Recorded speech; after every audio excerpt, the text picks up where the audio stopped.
Bonjour à tous, aujourd'hui vous l'aurez compris, je vais vous montrer ce qu'il y a dans mon frigo au Japon. Qu'est-ce qu'on peut trouver là-dedans chez une famille de 3 personnes, un couple avec un enfant de 3 ans. Je pense que vous allez être plutôt étonnés parce qu'il y a beaucoup de choses qui à mon avis n'existent pas en France et je crois même qu'il y en a qui sont carrément interdites. Allez, on perd pas plus de temps et je vous montre tout ça. Honnêtement, il y a tellement de choses à l'intérieur, je sais pas trop par quoi commencer. Bon, je vais commencer par les trucs qui n'ont pas vraiment leur place dans un frigo, les médicaments. Au Japon, il y a beaucoup de médicaments qu'on stocke au frigo. Voilà, des suppositoires. Je suppose que c'est pas la première chose que vous attendiez à voir en regardant cette vidéo. Qu'est-ce qu'on trouve dans un frigo au Japon? Voilà, on trouve des suppos aussi. Ça, c'est trop bien, c'est de la gelée pour pouvoir boire les médicaments. Souvent, c'est aux enfants qu'on donne ça, hein. Ça se voit, vous voyez, c'est trop mignon comme petit packaging. Qu'est-ce qu'on trouve sinon de base dans un frigo au Japon? Là, j'ai un truc qui me saute aux yeux directement. C'est le fameux miso. Vous voyez la pâte comme ça? Alors celui-là, il est bien rouge. C'est écrit Sannen miso. C'est un miso qui a été fermenté pendant 3 ans, j'imagine. C'est long. En tout cas, ça sent bien le fermenté et ça, c'est la base de la cuisine au Japon. Enfin, une des bases en tout cas. C'est vraiment un aliment qui est utilisé dans plein de recettes, notamment, vous vous en doutez, la soupe miso, voilà, que nombre de gens ici boivent tous les jours carrément. Ça, c'est vraiment un must-have quand vous vivez au Japon. Si vous voulez cuisiner un petit peu, voilà, vous êtes obligé d'avoir ça. En parlant de soupe miso, j'ai bien évidemment tous les condiments pour pouvoir en faire. Donc, j'ai des algues aussi. Alors ça, je sais que ça peut surprendre un petit peu. Est-ce que vous vous attendiez à voir des algues en barquette? Je pense pas quand même, c'est pas ultra commun. Je suis pas sûre que ça existe en France non plus. Donc ça, vous voyez, c'est une jolie algue wakame toute fraîche. C'est trop bon dans les soupes, évidemment. Ma fille de 3 ans en raffole vraiment. À chaque fois qu'elle peut manger des algues comme ça, elle est trop heureuse. Donc voilà, c'est très cool de pouvoir en acheter des fraîches. Comme ça, en plus, ça vaut rien. 108 yens en euros, ça doit faire 60 centimes. Et c'est très bon pour la santé. Donc j'en ai des fraîches comme ça. Mais j'ai aussi la version en séché. Voilà, ça c'est un truc qui est cool parce que comme c'est pas frais, ben, ça se conserve plus longtemps. Vous avez juste à le mettre dans la soupe quand ça bout et puis voilà. Il y a beaucoup de gens qui achètent ça aussi. Vous voyez, c'est la marque du 7-Eleven, donc vraiment c'est le genre de condiment de base qu'on trouve dans les combini aussi. Dans les soupes miso, vous pouvez mettre plein de condiments. En fait, vous pouvez mettre un petit peu ce que vous voulez, mais souvent on va mettre du tofu avec. Et le tofu au Japon, il faut savoir qu'on en trouve sous toutes les formes, du frit, du frais, du mou, du moins mou. Alors moi là, j'ai celui-là, c'est du tofu frit que je ne vais pas utiliser pour la soupe miso mais pour un autre plat. Je mets aussi des petits condiments comme ça,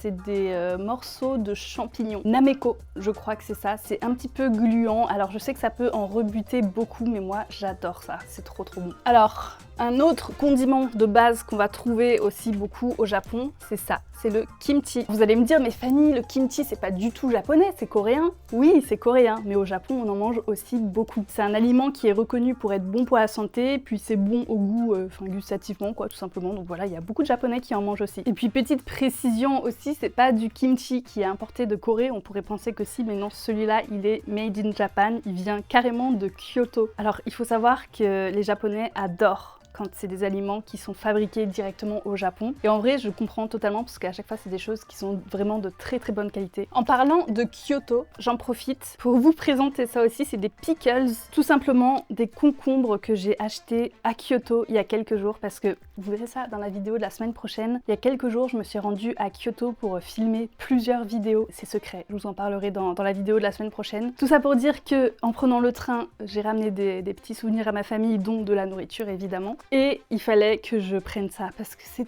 tellement bon. C'est tout simplement des concombres marinés au citron, c'est si bon. Moi j'adore, à chaque fois que je vais à Kyoto j'en mange. En vrai je sais même pas si c'est une spécialité de Kyoto, mais je suppose que oui, si j'ai trouvé ça dans un magasin d'omiyage, de souvenirs. Donc voilà, dans le frigo des Japonais, des gens qui vivent au Japon, souvent vous allez trouver des omiyage, de la nourriture qui viennent des autres régions. Ah là là, ça aussi. Oh, ça, c'est un truc dont je raffole en ce moment. En parlant de marinade, c'est des œufs marinés. Alors ceux-là, ils se trouvent au 7-Eleven. Je pense que vous connaissez dans les ramen, les œufs qui sont marinés, qui sont à moitié coulants comme ça, bah, ça a exactement le même goût. Vraiment, c'est le paradis. Du coup, quand j'ai un peu faim le soir ou pour le goûter même, ça m'arrive de manger ça. Tiens, ça c'est rigolo aussi, je vais vous le montrer. Ça, ce sont des shirasu. En fait, c'est trop bien parce que c'est comme un condiment aussi. Vous pouvez l'utiliser pour plein de choses, pour plein de recettes. Moi, j'aime bien l'utiliser pour les spaghettis. Faire des spaghettis peperoncino avec ça.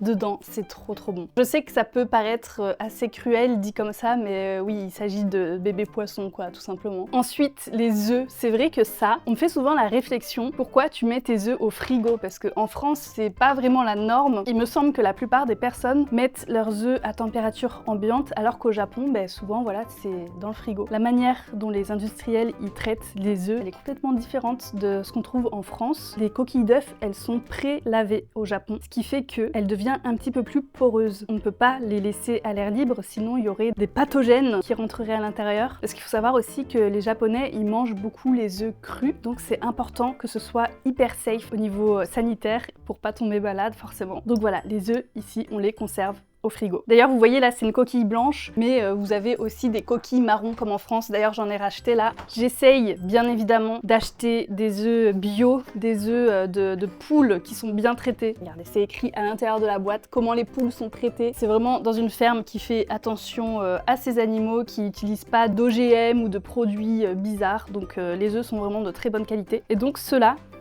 ils sont marrons, comme en France. Bon, bien évidemment, je pense que vous vous en doutiez, on a également du natto dans notre frigo. Je vais vous montrer quand même à quoi ça ressemble à l'intérieur. C'est comme un petit pot de yaourt. Ceux-là, ils sont spéciaux parce qu'ils sont au shiso et au nori. Nori, c'est les petites algues noires. Le shiso, c'est une feuille verte. Franchement, c'est dur de vous expliquer, mais c'est une feuille qui a vraiment un goût très particulier. Avec du tare dedans pour mélanger, voilà, c'est pour donner un goût aux petites graines. On va donner ça à Mitsu après. Est-ce que vous voyez les filaments là? Bah voilà, c'est du natto quoi, c'est gluant. Moi l'odeur me dérange pas, je trouve que ça sent aussi fort que du fromage. Comme j'aime bien le fromage aussi, je trouve pas ça dégoûtant en tout cas. Alors là, je vais vous montrer un truc, c'est mon petit plaisir que je reçois tous les mois.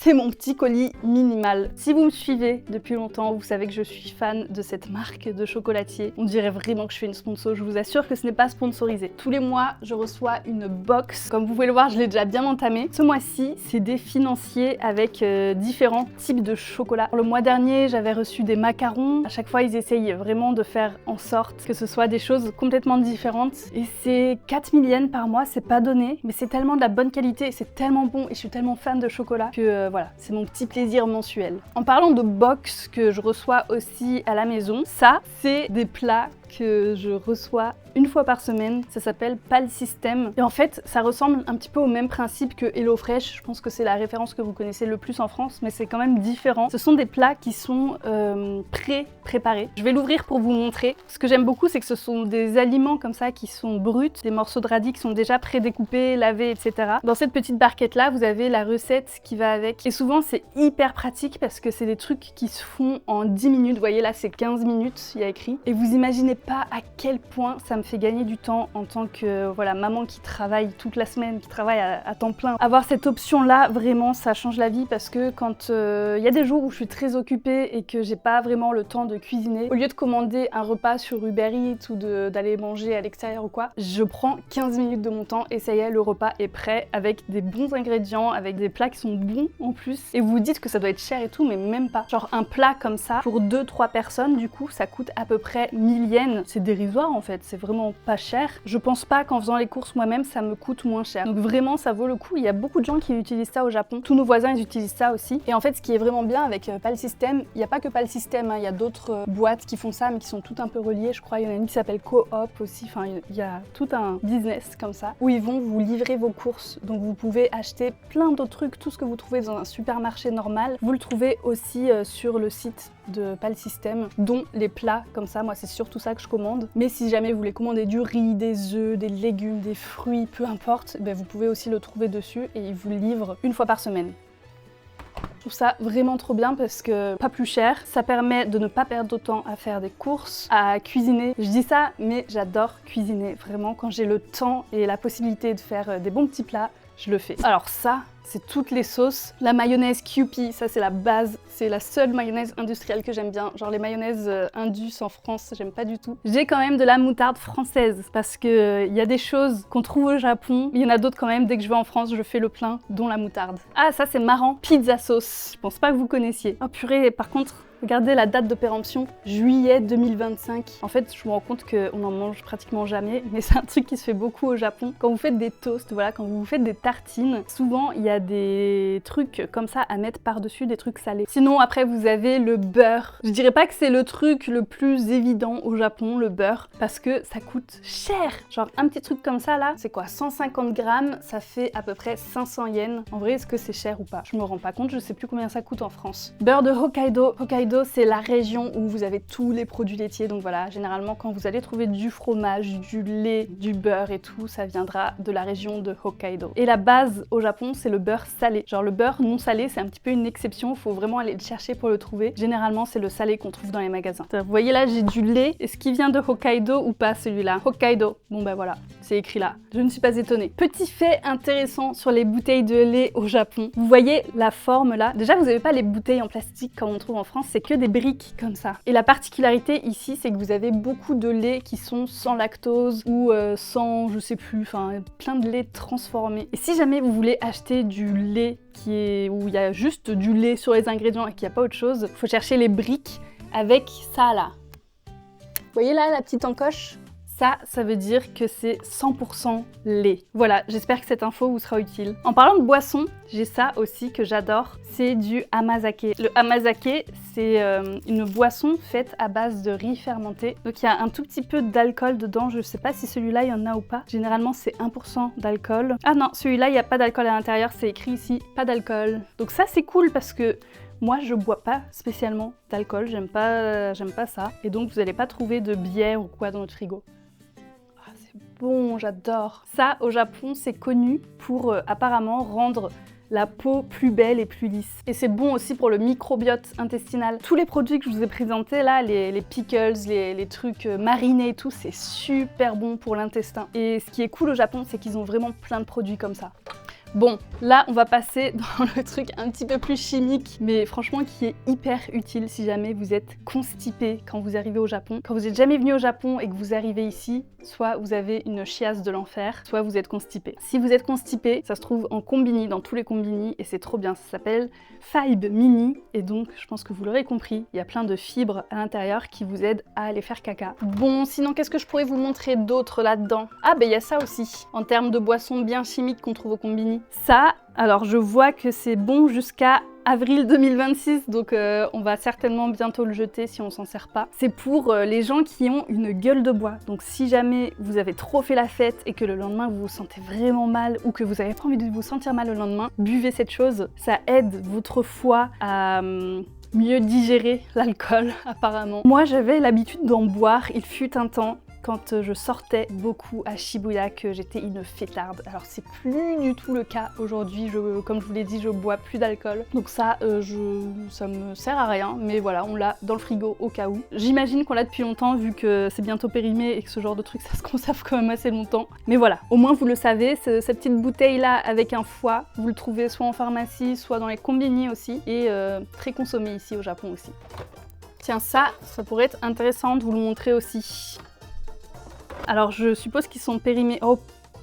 Oh oui, ils sont périmés depuis 2024. Février 2024, mais c'est pas possible. Mon dieu. Bah, je vais les jeter, mais je vais quand même vous présenter ce que c'est parce que je trouve ça assez rigolo. C'est donc une base pour les boissons au lait, donc café au lait et milk tea, thé au lait. Et en vrai, j'aime bien, j'adore en boire, mais à la maison, en fait, je me suis rendu compte que j'ai acheté ça, mais je m'en fais jamais. À chaque fois que j'en consomme, c'est à l'extérieur. Est-ce que ça existe aussi en France, ça? C'est un petit peu comme du sirop, mais pour le lait. Qu'est-ce que je pourrais vous montrer d'autre? Ah tiens, je peux vous montrer ça. C'est du mugicha. Le mugicha, c'est un thé à base de blé. C'est génial parce qu'il n'y a pas de caféine à l'intérieur, donc c'est très consommé par les enfants au Japon. À la crèche, par exemple, je sais que ma fille, elle en consomme tous les jours. Les femmes enceintes aussi en boivent, ou les gens qui peuvent pas boire de caféine, tout simplement. C'est un goût un petit peu particulier, c'est plus fort que le thé vert ou le hojicha ou le matcha. Vraiment, ça a un goût assez particulier, donc ça ne plaît pas à tout le monde. Mais c'est quelque chose qui plaît beaucoup aux enfants, donc voilà, nous on en a toujours une bouteille comme ça au frigo au cas où Mini elle a envie d'en boire. Et puis voilà, c'est une bonne alternative si jamais vous pouvez pas boire de caféine. Par contre, Faut faire hyper attention parce que ça se périme ultra vite. Une fois que vous ouvrez la bouteille, les bactéries ont tendance à proliférer à l'intérieur très rapidement. Donc les jours où il fait chaud, par exemple en été, une fois que vous ouvrez la bouteille, il faut pas le consommer genre le lendemain ou quoi. Il faut essayer de le consommer directement parce que voilà, sinon ça peut être dangereux pour la santé. Il y a d'autres trucs aussi dont je ne peux pas me passer, ce sont des produits français. Et oui, bon là vous voyez il y a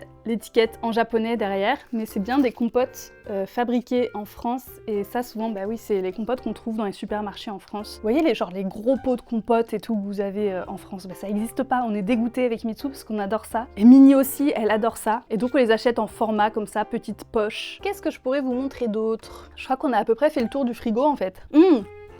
Non mais j'allais oublier un truc que j'ai appris là il y a quelques temps qu'apparemment c'était interdit en France, je savais pas, enfin en Europe même. C'est interdit en France vraiment, c'est des petites cups avec de la gelée à l'intérieur, de la gelée de fruits et apparemment ça serait interdit parce que risque d'étouffement. Alors quand j'ai vu ça, ça m'a fait un petit peu stresser parce que ma fille en raffole, elle en mange souvent, enfin tous les enfants ici au Japon ils en raffolent. Vous voyez quand on va au restaurant, à chaque fois qu'il y a un menu enfant, on trouve ça à l'intérieur parce que c'est un petit peu la base ici. Vous voyez, en France, vous avez des compotes, nous, au Japon, on a des gelées comme ça aux fruits. Je vais en ouvrir un, je vais vous montrer quand même pour que vous compreniez à quoi ça ressemble.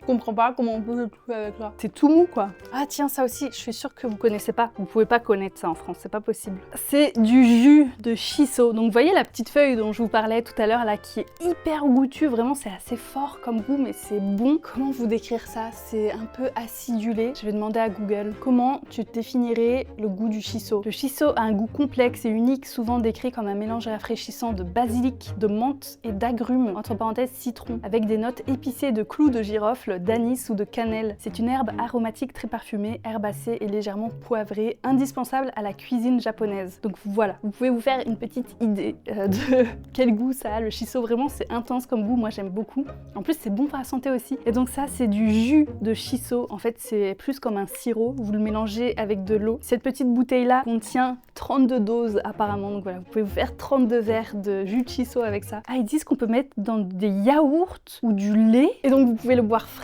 comme ça en été, et aussi il y a écrit vous pouvez le boire chaud quand il fait froid. Regardez, c'est trop drôle, ils mettent la tête des agriculteurs dessus. Ça, le shiso, c'est un truc que j'aimerais bien faire pousser à la maison. Je me demande s'il y a moyen de faire ça ou pas, faudrait que je me renseigne. Bon, je pense qu'on a fait le tour du frigo là, et si maintenant on passait au congélateur, j'ai encore quelques trucs à vous montrer avant qu'on termine cette vidéo. Et mais il n'y a pas que le congélateur, il y a aussi le truc à fruits. Ça, ce sont des produits, vous êtes peut-être déjà familiers avec. Crêpes, pancakes et glaces. Il y a des produits Picard au Japon et c'est vrai qu'en tant que famille française qui vit ici, ça fait vraiment plaisir de pouvoir s'acheter des trucs Picard. Il faut savoir que ça coûte cher au Japon. Je crois qu'en France, c'est pas très cher comparé au supermarché. Nous, au contraire, il faut vraiment raquer. Genre à chaque fois qu'on prend un panier chez Picard, on en a pour 10 000 yens minimum. Donc vraiment, c'est un coût. C'est un peu le coût de la nostalgie quand on a la nourriture française qui nous manque un petit peu. On kiffe avoir notre petit plat Picard. Là, je vous ai montré des trucs sucrés, mais on achète aussi des plats. Genre ça, par exemple, lasagne aux légumes. Encore une fois,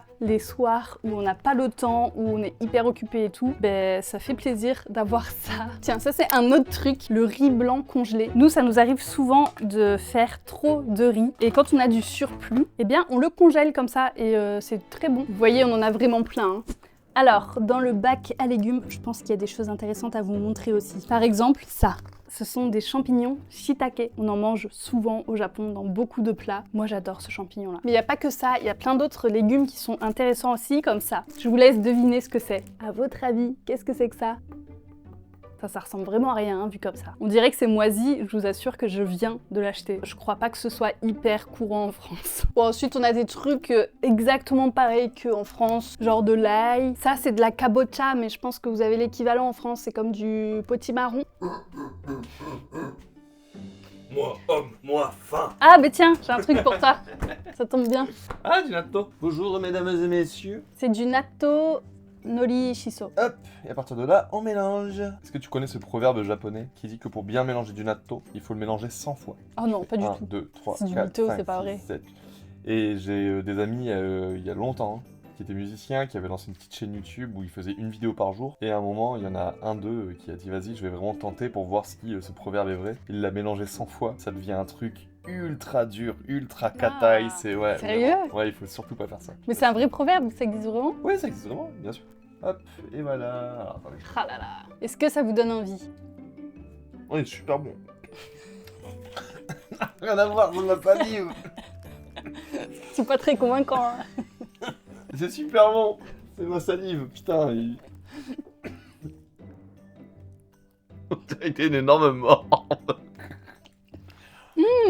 C'est super bon, on a vu. On dirait presque du basilic. De toute façon, vous n'êtes pas des vrais japonais si vous mangez pas de natto. C'est défini dans la constitution japonaise. Toute personne n'étant pas capable de manger du natto n'est pas japonais. Quand vous faites votre demande à l'immigration, il faut écrire que vous aimez le natto. Bon et bien sur ce, voilà, je pense qu'on a terminé, on a fait le tour de mon frigo, là vous avez vraiment tout vu. Dites-moi s'il y a des choses qui vous ont étonné, j'attends aussi vos commentaires concernant le légume secret là, mystérieux que je vous ai montré. Devinez ce que c'est et je vous donnerai la réponse demain. Je vous remercie d'avoir regardé cette vidéo jusqu'au bout, surtout n'hésitez pas à mettre un boost, un like, un commentaire, peu importe. Je vous dis à la semaine prochaine, on se retrouvera pour une vidéo exceptionnelle à Kyoto. Je vous y attends nombreux et moi sur ce, je vous fais des gros bisous, bye bye. Bye bye.